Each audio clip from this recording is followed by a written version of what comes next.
नमस्कार मित्रों, आज 3 मई 2023 और वार है बुधवार। और बुधवार को हम प्रस्तुत करते हैं हिंदी बाल कहानी।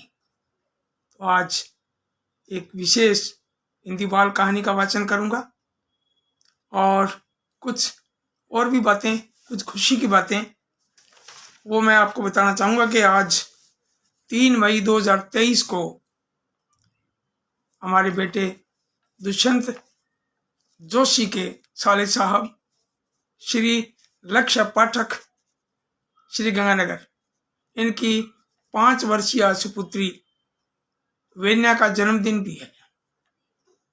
इस मंच के माध्यम से वेन्या को बहुत बहुत बधाई और ढेर सारा आशीर्वाद।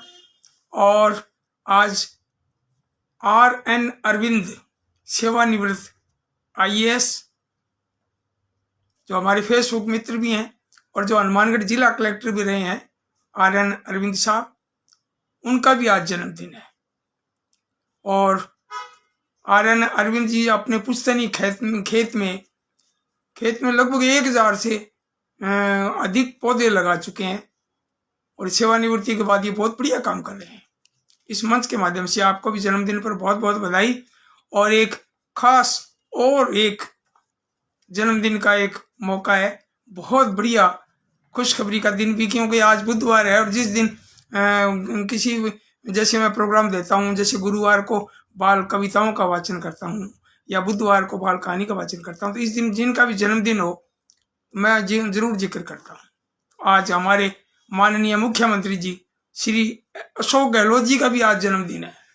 बहुत बहुत बधाई, ढेर सारी बधाई और इस मंच के माध्यम से आपका बहुत बहुत अभिनंदन। तो गहलोत साहब को बहुत बहुत बधाई। और एक और जो खास बात जो मैं आपको सुनाने जा रहा हूँ वो है हिंदी बाल कहानी। और ये हिंदी बाल कहानी का जो वाचन कर रहा हूँ मैं, ये बाल कहानी की किताब जो है, किताब का नाम है पापा झूठ नहीं बोलते।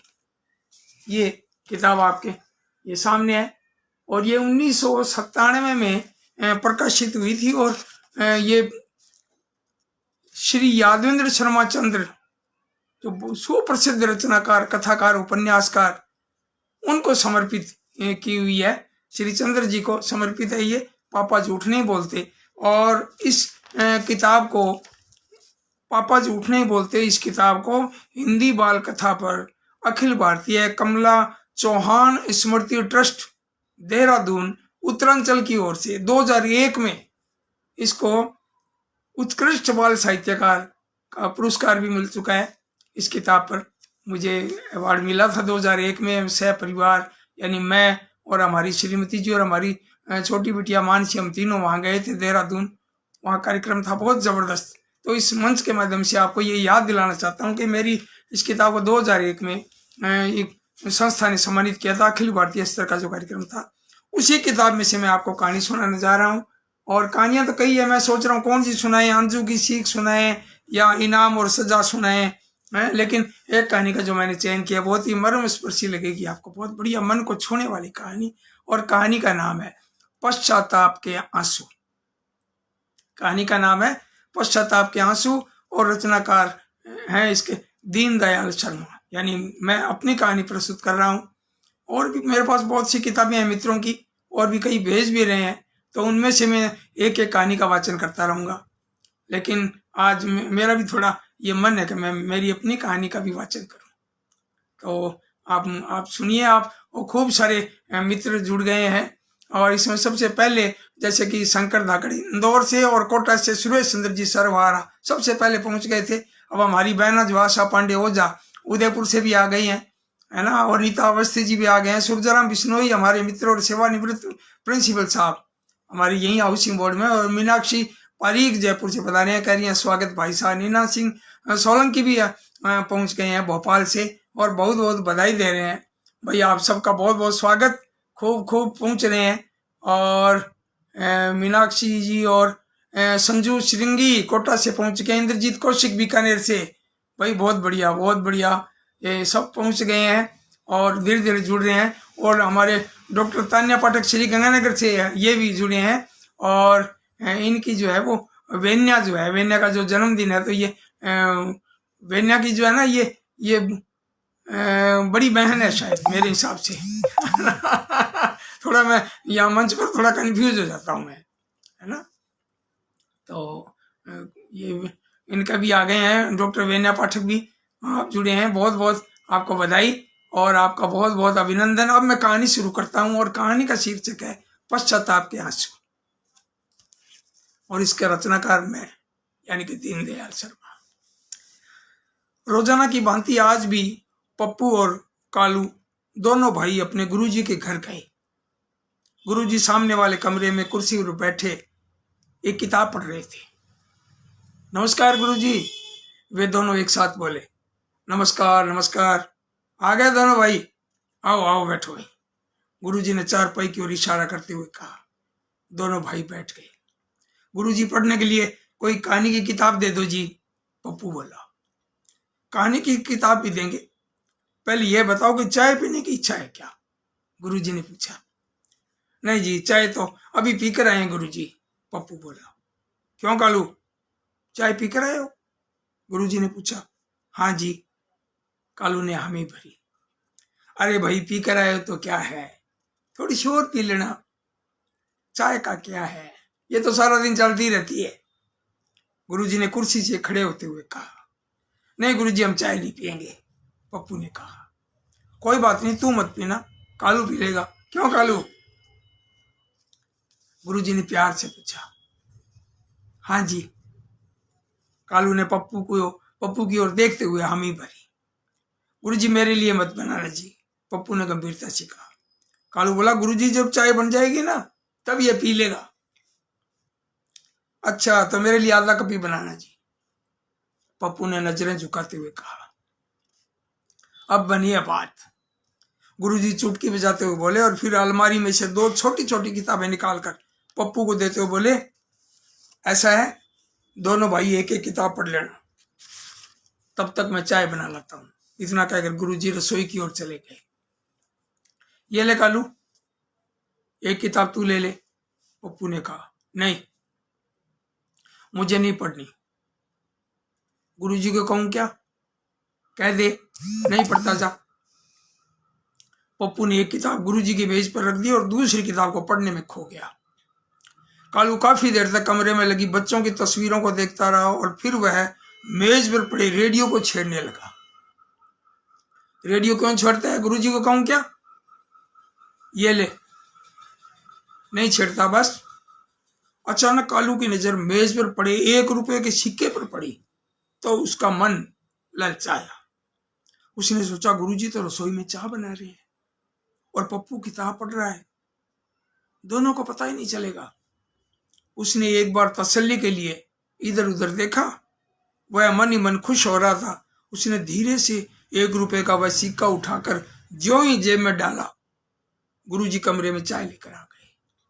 उन्होंने कालू को खड़े देखा तो बोले, क्यों कालू, क्या कर रहा है खड़ा खड़ा। कुछ नहीं गुरुजी। गुरुजी, आप चाय बना रहे थे ना, तब इसने कहानी वाली किताब तो पढ़ी नहीं, ये तो रेडियो छेड़ रहा था। अच्छा, ये बात है। क्यों कालू, रेडियो छेड़ा था तूने। नहीं गुरुजी, मैंने तो थोड़ा सा हाथ लगाया था, कहानी वाली किताब नहीं पढ़ी। कहानी की किताबें अच्छी नहीं लगती गुरुजी, ये किताबें भी पढ़नी चाहिए भाई, खाली कोर्स की किताब पढ़ने से कुछ नहीं होता। पप्पू को ही देख, पहली से चौथी कक्षा तक स्कूल में हमेशा फर्स्ट आता है, यह कोर्स की किताबें भी पढ़ता है और कहानियों की भी। फर्स्ट तो मैं भी आता हूँ गुरुजी, इस बार तीसरी कक्षा में मैं भी फर्स्ट आऊंगा जी। अच्छा, तू अभी नहीं समझेगा, चल बैठ, चाय ठंडी हो रही है, चाय पी ले। चाय का कप पप्पू की तरफ रखते हुए गुरुजी ने कहा। थोड़ी ठंडी होने दो गुरुजी, पप्पू किताब पढ़ते हुए बोला। कुछ देर बाद तीनों जने चाय पीने लगे। चाय पीते पीते गुरुजी की नजर मेज पर पड़ी तो उन्होंने देखा कि थोड़ी देर पहले जो 1 रुपए का सिक्का वहां रखा था वह गायब है। उन्होंने सोचा कि जब मैं कमरे में चाय ला रहा था तब कालू मेज के पास खड़ा था और उसने अपना हाथ जेब की तरफ भी किया था। पप्पू तो उस वक्त किताब पढ़ रहा था, हो न हो यह सिक्का कालू नहीं उठाया है, क्योंकि इस बीच कमरे में और कोई तो आया नहीं था। मैंने तो चाय पी ली गुरुजी, कालू ने खाली कप स्टूल पर रखते हुए कहा, अरे इतने जल्दी पी गया, चाय तो बहुत गर्म थी भाई। गुरुजी ने कहा और वे धीरे धीरे चाय की चुस्कियां लेने लगे। पप्पू किताब पढ़ते पढ़ते ही चाय पी रहा था। मुझे कहा, मैं गुरुजी मैं घर जाऊंगा। कहते हुए कालू जाने लगा। अरे अभी आया है और अभी चल दिया, इतनी क्या जल्दी है भाई? कहकर गुरुजी ने प्यार से कालू का एक हाथ पकड़ लिया। मेरा हाथ छोड़ दो गुरुजी, मैं बाद में आ जाऊंगा। कालू ने हाथ छुड़ाते हुए कहा। बैठ जा बेटे, अच्छे बच्चे जिद नहीं करते। गुरुजी ने प्यार से कहा तो कालू बैठ गया। कालू, ये शर्ट किससे बनवाई थी बेटा? यह दर्जी से बनवाई थी गुरुजी। अच्छा, दर्जी से बनवाई थी। मैं तो सोच रहा था कि किसी नाई से बनवाई होगी। गुरुजी हंसते हुए बोले। गुरुजी की बात सुनकर कालू और पप्पू दोनों हंस पड़े। अरे इसकी जेब तो बहुत बड़ी बनाई है। गुरुजी ने कालू की जेब के हाथ लगाते हुए कहा। उन्होंने महसूस किया कि 1 रुपए का वह सिक्का कालू की जेब में है। कालू का चेहरा उतर गया। वह चारपाई से उठकर नीचे खड़ा हो गया। उसने सोचा कि गुरुजी को पता चल गया तो वे पिटाई करेंगे। शाम को आऊंगा गुरुजी। कालू ने जल्दी से इतना कहा और तेजी से बाहर चला गया। कालू, रुक जा, यहीं पर कहां जा रहा है? गुरुजी ने गुस्से से कहा। कालू के कदम वहीं रुक गए। पप्पू ने गुरुजी को गुस्से में देखा तो उसने कहानी की किताब एक तरफ रख दी। अब कालू कातर दृष्टि से गुरुजी की ओर देख रहा था। इधर आ मेरे पास, गुरुजी ने कालू से कहा। कालू धीरे धीरे कदमों से गुरुजी के पास आया। तेरी जेब में क्या है? गुरुजी ने थोड़ा गुस्से से पूछा। कालू को लगा कि गुरुजी को उसकी चोरी का पता चल गया है। अतः झट से उसने जेब में हाथ डाला और 1 रुपए का वह सिक्का निकालकर मेज पर रख दिया। पप्पू हक्का बक्का रह गया। वह कभी कालू की तरफ देख रहा था, कभी गुरुजी की ओर। यह क्या किया तूने? गुरुजी के इतना कहते कालू उनके पैरों में गिरकर जोर जोर से रोने लगा। गुरुजी कालू को पुचकारते हुए बोले, रो मत बेटा, कोई बात नहीं। लेकिन कालू था कि चुप होने का नाम ही नहीं ले रहा था। गुरुजी ने कालू को अपनी गोद में उठा लिया और उसकी आंखें पोंछते हुए बोले, कालू, मैं तुझे बहुत अच्छा लड़का समझता हूं बेटा। तूने अपनी गलती स्वीकार कर ली और अब पश्चाताप कर रहा है। आइंदा ऐसा काम कभी नहीं करूंगा गुरुजी, कभी नहीं करूंगा, कालू ने रोते रोते कहा। बहुत अच्छा बेटे, मुझे तुमसे यही उम्मीद थी। यह कहकर गुरुजी ने कालू को गोद से उतार दिया और मेज पर पड़े उस सिक्के को उठाकर कालू को देते हुए बोले, अच्छा ये ले मेरी तरफ से ये सिक्का, ये ले। मैं पैसे नहीं लूंगा गुरुजी, आइंदा चोरी नहीं करूंगा, मैं चोरी नहीं करूंगा जी। और वह फपक कर रो पड़ा। गुरुजी ने कालू को अपने गले से लगा लिया।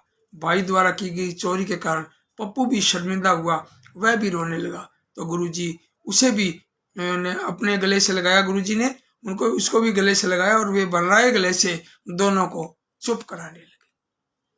तो भाई कहानी आपको कैसी लगी, है ना? आपके कमेंट भी बता रहे हैं, बहुत अच्छी बता रहे हो आप। फिर भी जो है उसमें मैं दूंगा, बेटे को कह के, दुष्यंत को कह के इसकी वीडियो बनाएंगे। लाइव प्रोग्राम दीनदयाल की चौपाल जो है ना यूट्यूब पर भी देंगे।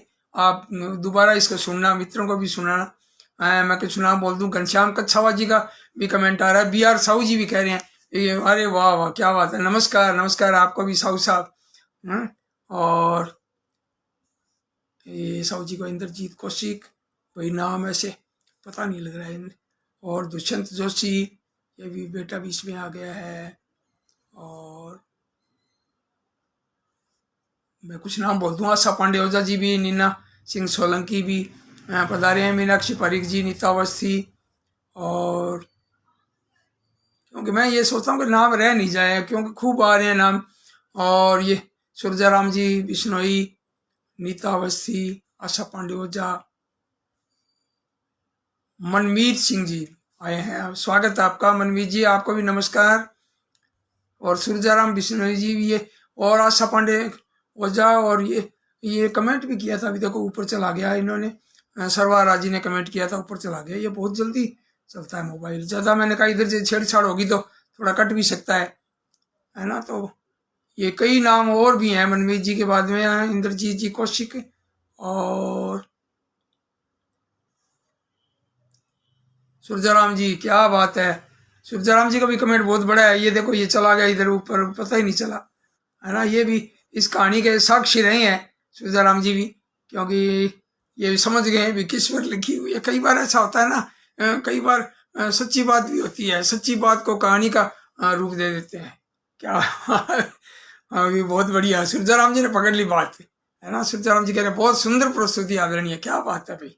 क्योंकि ये छोटा तो एक लाइन वाला तो पढ़ा जाता है कमेंट, कई बार बड़े कमेंट निकल जाते हैं आगे। क्यों, इसकी स्पीड भी है आजकल, आप देख रहे हो मोबाइलों की, है ना। अच्छी कहानी बाल मन का अनुरूप बता रहे हैं वीर साहू जी, और बाल मन का सुंदर विश्लेषण ये सुरेश चंद्र सरवार जी कह रहे हैं, और सुंदर संदेशात्मक कह रहे हैं नीता अवस्थी जी कह रहे हैं, और नीता अवस्थी एक और भी करेंगे प्रभावी प्रस्तुति करें। भाई आपका बहुत बहुत आभार, आप इतने ये जुड़ते हैं और सुनते हैं, कमेंट करते हैं, लाइक करते हैं, बहुत अच्छा लगता है। फिर भी है ना, मुझे बड़ा यूं अखरता, कई बार जब नाम किसी का रह जाता है ना, मुझे बड़ा अखरता, मैंने कहा ये नाम रह गया देखो, है ना। तो बहुत बहुत आपका धन्यवाद। और वेन्या को, आर.एन. अरविंद जी को, और हमारे माननीय मुख्यमंत्री जी श्री अशोक गहलोत जी को इस मंच के माध्यम से फिर बधाई, जन्मदिन की ढेर सारी बधाइयाँ, और आप सबका बहुत बहुत आभार। और अब कल मिलते हैं बाल कविताओं के मंच पर दीनदयाल की चौपाल में, कल आपका स्वागत और करते हैं। और आप जरूर पधारें, और मित्रों को भी लेकर आएं, बच्चों को लेकर आएं। और आपका बहुत बहुत धन्यवाद, नमस्कार।